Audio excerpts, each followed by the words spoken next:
Hi good morning to all. Happy children's day. आप लोगों को बाल दिवस की बहुत बहुत बधाइयाँ।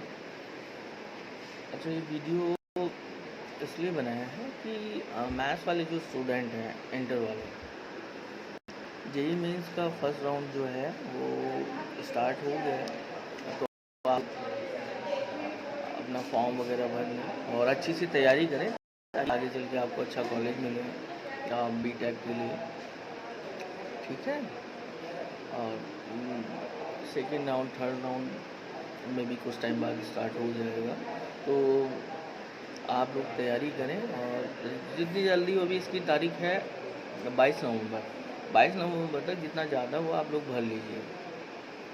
सेकेंड और थर्ड फेज़ के चक्कर में ना पड़े, उस फेज़ में ही भर लीजिए और अच्छी से अपनी तैयारी कीजिएगा।